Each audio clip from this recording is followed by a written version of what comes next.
People can be asked the wrong question with care and be okay. Welcome to Popaganda. I'm Shannon Perez-Darby with Tashmica Torok. Season 2 of Popaganda will be launching in April. While you're waiting, we wanted to give you a little bit of what we're watching, paying attention to in the transformative justice and pop culture world. As you're settling in to listen, we want to share a content note that this episode discusses child sexual abuse. If that's a conversation that's not right for you today, we encourage you to take good care of yourself, and we'll see you in our next episode. Great Photo, Lovely Life is an HBO Max documentary. It follows Amanda Mustard, who is a photojournalist.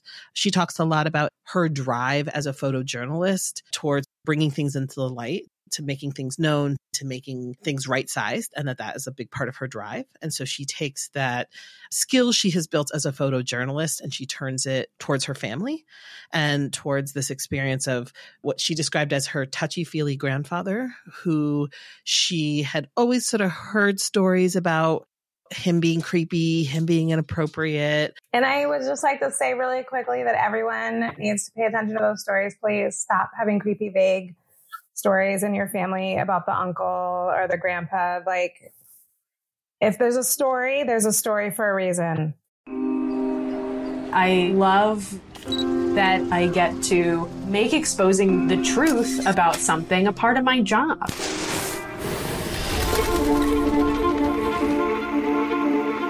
I had this new language to describe things that for my whole life I thought were just normal. Like the way that some men treated me and my body, that was actually assault. Or my touchy-feely grandpa is actually a pedophile.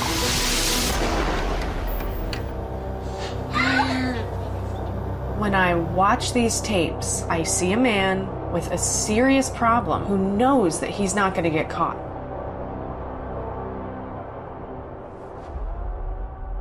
Was there anybody that you ever felt like you could talk to about it?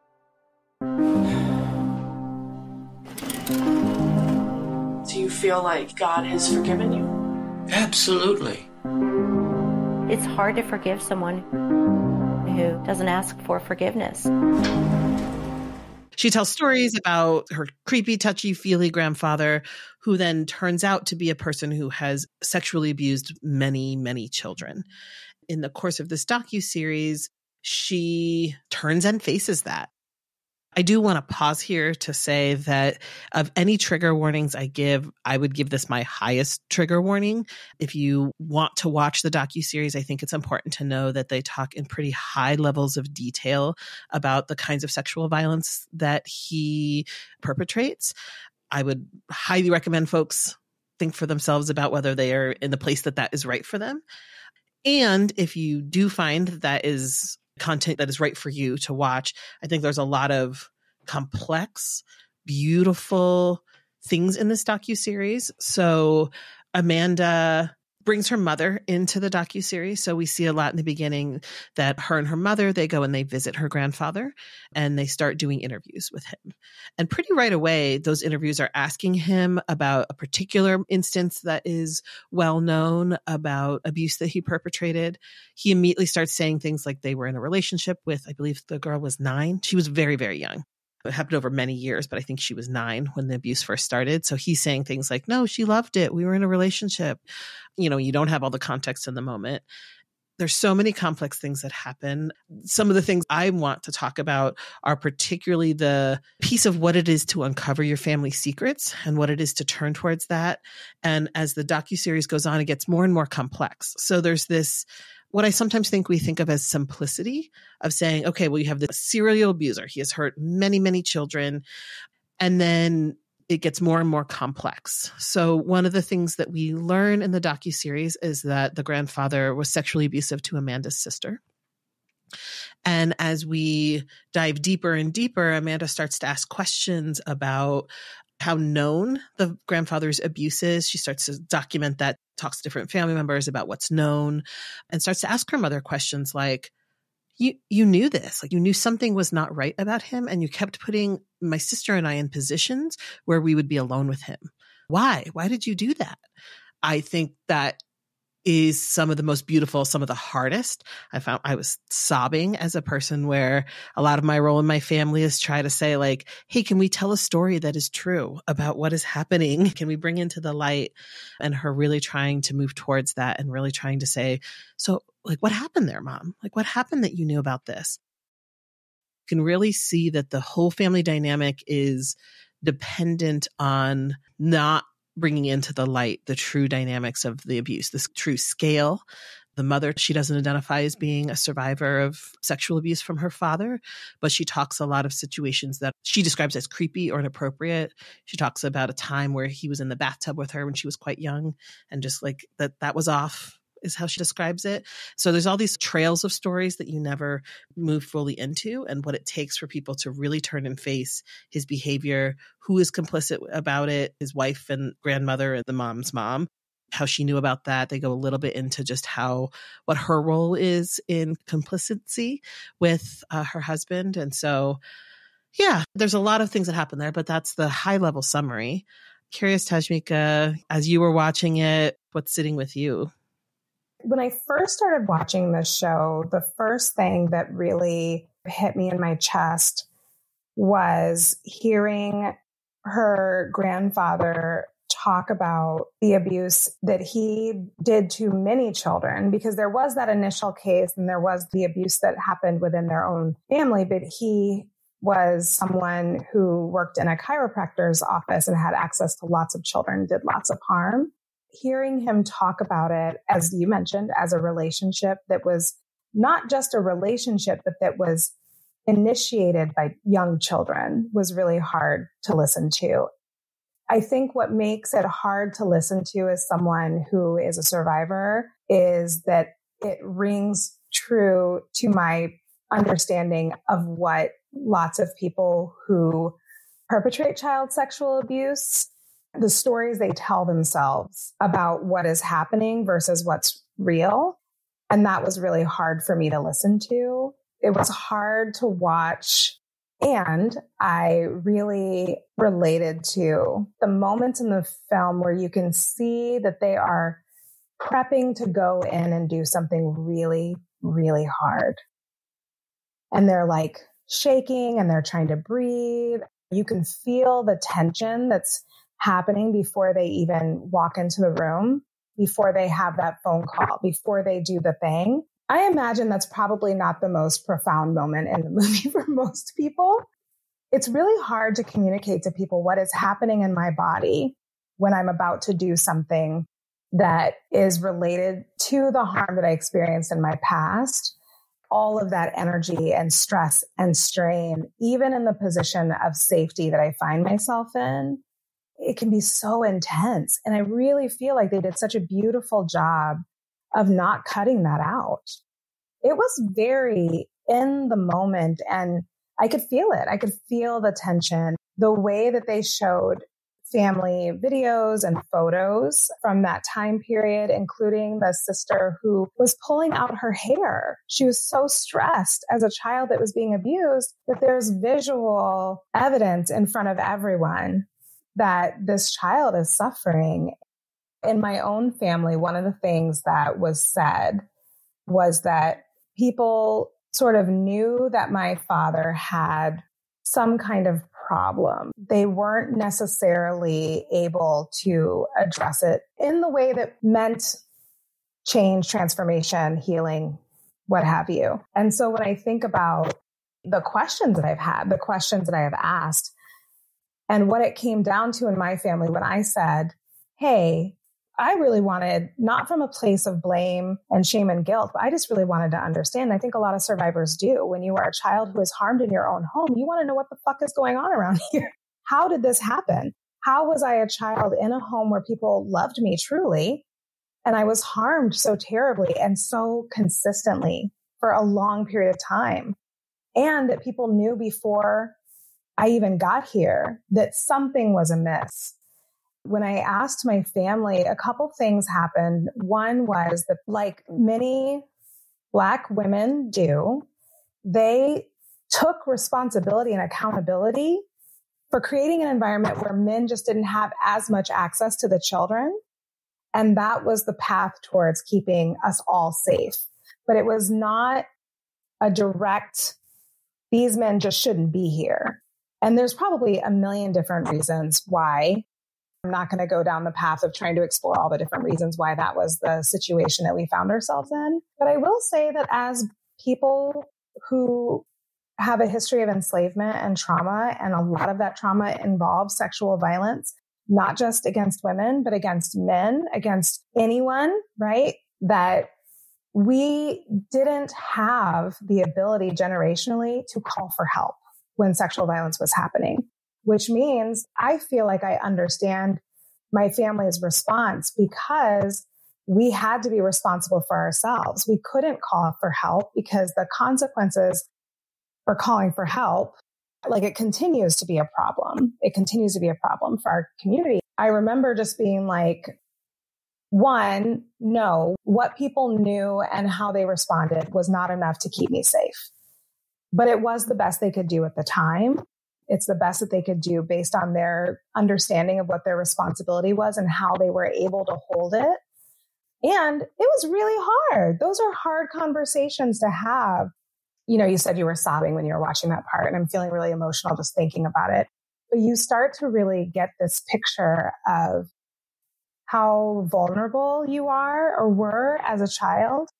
I'm so grateful that my family has been willing to have conversations with me at all, because this is really hard stuff to talk about, and a lot of families won't talk about it at all. I feel really grateful about that.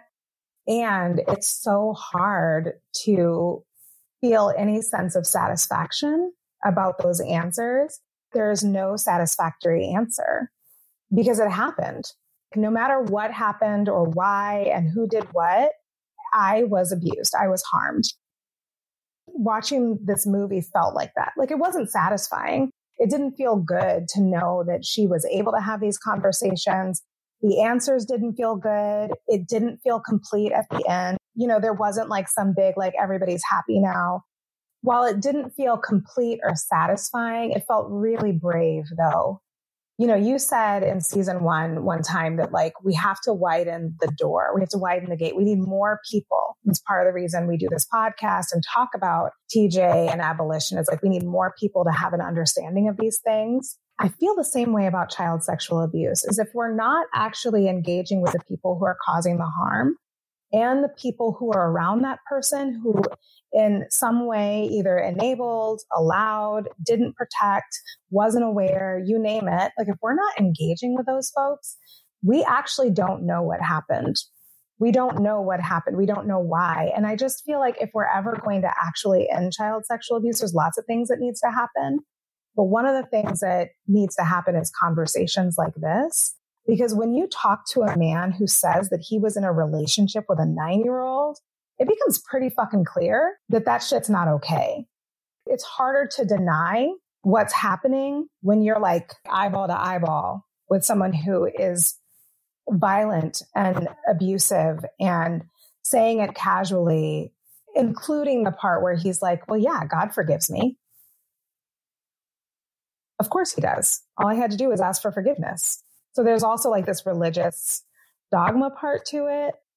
I just feel like we have to explore it. And that means that we have to understand what it feels like to be in those rooms and have a way to be with one another when we are having these really devastating conversations that really bring into sharp relief how little we care about what happens to children. One of my big takeaways is really similar. Like you mentioned, he was a chiropractor. The grandfather abused young girls through his chiropractic practice. And one of the things they do in the documentary is they reach out to a bunch of folks who he may have abused through his chiropractic practice. They get some folks who reach back out and are willing to engage and to talk with Amanda. One of the things that's so clear to me as someone who's an anti-violence advocate is that she's not an anti-violence advocate. She's not a person who's experienced talking about sexual violence. This isn't a thing she's done for her whole life. She is just trying to shine the light on a dynamic in her family that she's learning about as she's doing it. So it's not like she's an anti-violence expert coming in with a bunch of practice. And you can see these moments where, you know, they take one of the women who is now an adult, he had abused 40 years ago, back to the chiropractic clinic. They have a conversation with his old partner. One of the takeaways is that they fumble through it. Amanda fumbles through it in some ways. She says she doesn't know how much she should talk to people, what to turn towards. She doesn't know if she's hurting people by having these conversations. One of the things I say to folks a lot is that part of what's going to change the culture that leads to child sexual abuse is that we have to turn and face it. We have to shine the light on what's happening. And I would prefer folks do that in this stumbling, imperfect way than to feel like you have to be an expert. Because what happens is that people tell me, well, I'm not an expert. I'm not an expert on child sexual abuse, so I can't talk about it. I'm like, well, does any human you know experienced it? You just have to talk about that. You just have to talk about your own role in the world and where you're standing. And I think this does that so well that I think it's a slight spoiler, but I don't know if it is, but there's some attempts of accountability that ultimately there is not some magical accountability moment where he deeply accounts for the harm he's done. That's not this story. And what it does do is that she brings into the light 80 years of family secrets that had been unspoken about. And that matters. That's actually a really important base condition to get where we need to go. You can't do the deep accountability work without it being known, without being seen. And that I think there could be a place where it's seen like that's like falling short because there's not some magical reconciliation in the end. And I think it matters that Amanda was where she was. And she said, with the skills I have, I'm going to try and turn and face this. And very brave, like you said, to have it be so raw and real time while she's figuring out her own feeling, her relationship with her mother, her relationship with her sister, and how messy that is. And I think those are really important base conditions. It's powerful just in her attempt to say it matters that this story is told, even if it's imperfect. And that is so beautiful to me. I agree. And I think about her conversation with her mother was also really hard for me to watch. Now, my mother did not have the same knowledge that her mother did at all. But I know that my mother carries a lot of guilt. It can be really challenging. You know, it can be challenging as someone who is also a mother, who has 3 children, who have experiences that I'm just not always aware of. I think about how, even though there are things that I can see that I wish people would have taken responsibility for or noticed or done something different, I also have to sit in the reality as someone who is a mother now that my children are having a human experience that doesn't always involve things that I am going to perceive, know, understand. I'm limited in my understanding, which also gives me a lot of grace for my mother. You know, like for all the people in my family, because I'm like, oh, now that I have this reality of there are humans that live outside of my body that I am responsible for in a way that in this country is really kind of toxic. As a mother, I take so much like I'm the person. If they do anything, it's my fault. I probably didn't nurse them long enough, or I nursed them too long. Who knows? Didn't, you know, like it's like Yep, yeah. Exactly. But whatever it is, it's going to be my fault. So I can only imagine what it felt like as a mother who is a survivor, who experienced abuse, who knew that that abuse was likely going to happen, and for some reason trusted that her mother was going to protect her child, even though she wasn't. Like, there's a lot of stuff that doesn't make sense. And I know that when you're abused, there's a lot of stuff that don't make sense. Like, you make choices based on information that isn't real because you've been raised and cultured into those choices. And I really hope that her mother is seeking support, healing, therapy. Because if I feel guilt as a mother for things I don't even know about, you know, people say that's a default setting for me. I try not to feel guilty all the time, but it's really easy. These are your people. I can only imagine what it felt like for her to get those questions. And I'm not in any way saying that those questions were not waiting for her. She should be asked those questions. Oof, but man, my heart broke so bad for both of them. Watching Amanda try so hard to have this conversation with her mother in a way that was recognizing the wholeness of the situation. And she was so loving. Of course, what we can see, but I feel, again, like to your point, I feel like they didn't really hide a lot from us.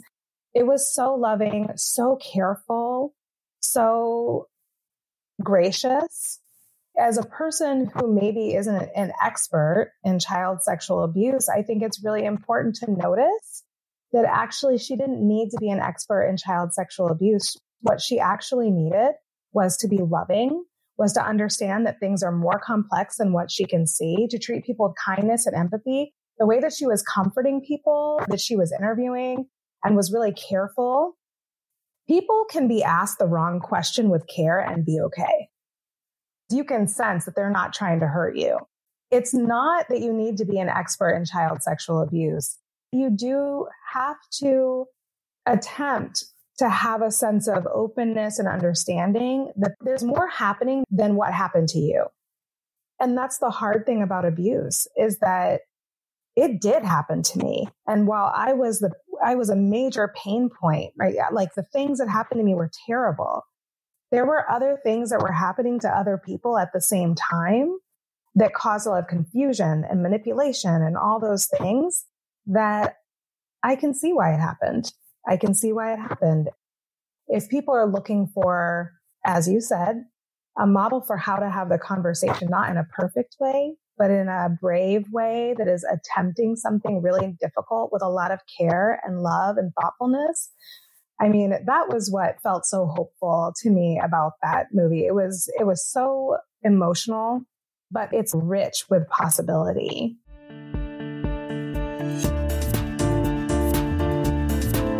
Hi, everyone. This is Tashmica. Thank you for listening to this bonus episode of the Popaganda podcast. How are you doing? Great Photo, Lovely Life was hard for us to watch, and the conversation we just had, while beautiful and intimate, brought up a lot of painful memories and questions that may never be answered. So before we move on with our day, I want to ask you what my co-director, Tara Scott Miller, often asks me. How do you plan to care for yourself after this? If how you feel right now requires the support of a professional, we encourage you to contact them now. If you do not already have an established relationship with the kind of professional you need, ask your loved ones or the community organizations in your area for referrals to trusted healing practitioners. You can also call the National Sexual Assault Hotline at 1-800-656-HOPE. That's 1-800-656-4673. Or use their live chat at rain.org. That's RAINN.org. Visit our show notes for national mental health resources like Therapy for Black Girls, the Queer Trans Therapist of Color Network, or Megan Thee Stallion's Bad Bitches Have Bad Days Too. I think I'm going to go walk my dog and maybe grab a snack and drink some water. And then I'm going to take a nap. Thank you for listening to the Popaganda podcast. Come for the pop culture. Stay for the abolition. To support Popaganda, please like, subscribe, and leave a 5-star review. It really makes a difference.